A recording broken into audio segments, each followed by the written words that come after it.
Before Rome became an empire, it was a republic governed by a council of elders representing its noble clans.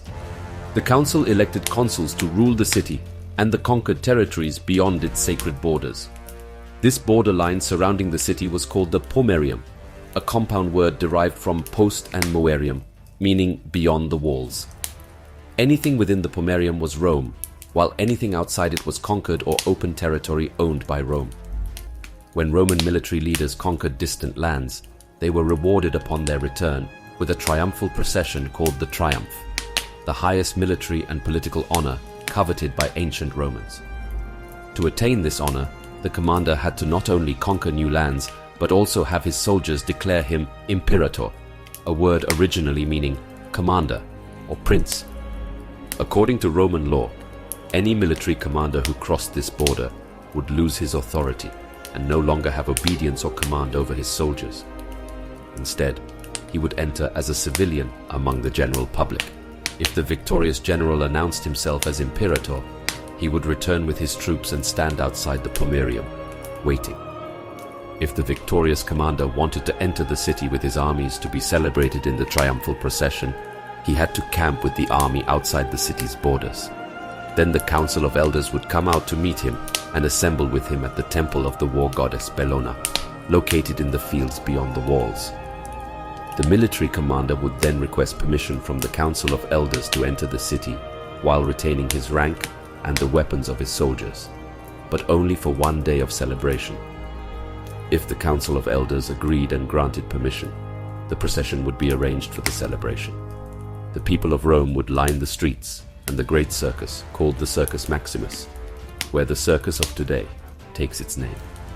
First, the elders and politicians would enter, followed by horse-drawn chariots adorned with colorful paintings depicting the conquered lands, their buildings and treasures, as well as paintings depicting war and Roman victories.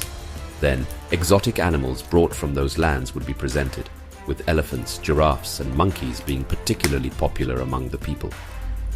After that, wagons loaded with gold, silver, utensils, and garments would pass by. But what fascinated the people the most were the prisoners, the defeated people, their men, women, and children, presented after the animals and metals.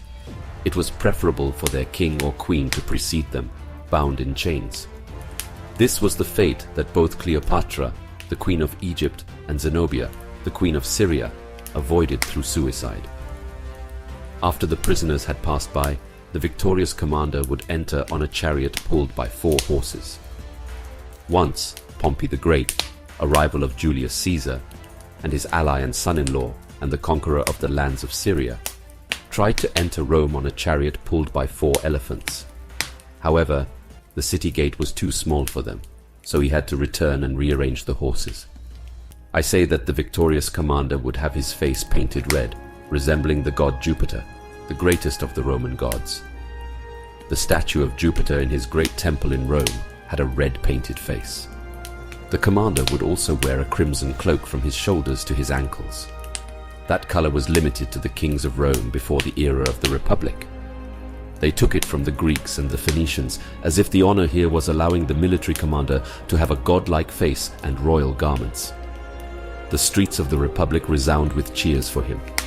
In some historical sources, it is said that a slave was ordered to carry a golden crown over the commander's head and whisper in his ear, saying, "You are just a human being," or "Look behind you," so as not to be deceived. After the commander passes, the soldiers march while singing humorous and obscene songs. Symbolism seems to prevail here, and there is a balance between honoring the conquering leaders and giving precedence to the civilian elders who grant them this glory for only one day. But the reality of oppression soon becomes evident. After the procession circulates in the grand arena and is witnessed by nearly 150,000 Roman citizens, it proceeds to the greatest temple, the temple of Jupiter Optimus Maximus, with its interpretation of Jupiter the supreme great god. There, the prisoners are sacrificed, either strangled in front of the temple or in a nearby prison. Those who are spared are postponed and sent to the gladiator arenas to be devoured by ferocious animals in the following days. If a prisoner has only one hand or one leg left, he is kept alive to be thrown to another 7 in a later exhibition. Those who survive all this are sold as slaves to anyone who desires them. It is noteworthy that the prisoners are not killed inside Jupiter's temple itself, but outside it. They are not fit for the deity. Instead, this honor is reserved for 2 white bulls sacrificed by the commander in the temple, offered to the red-faced god.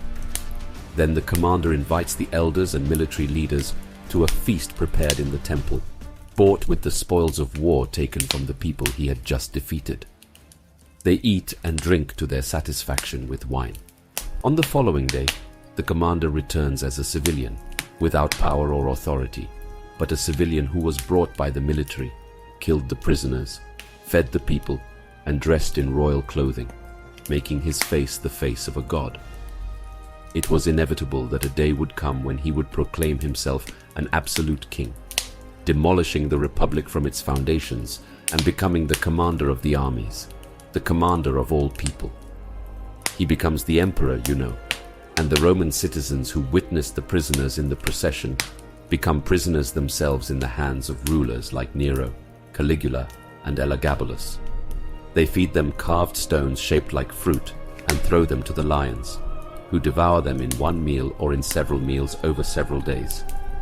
The emperors who follow will prohibit others from holding such victory processions. And remember that the unification of the gods came late in history, preceded by the unification of the kings, where no one accepts a partner in their rule. Then the emperor will force the people to worship him, as he is both king and god, whether he is victorious or defeated. So if you see a president of a republic or a military commander adorned, even if only for one day, and they are abundant among us, and they only prevail over us, search for what you can protect yourself and the people with. Flee, emigrate, or die before destruction befalls you. For even mighty Rome did not withstand the greed of the tyrant for perpetual deities. So what about us in this exhausted and exhausting land?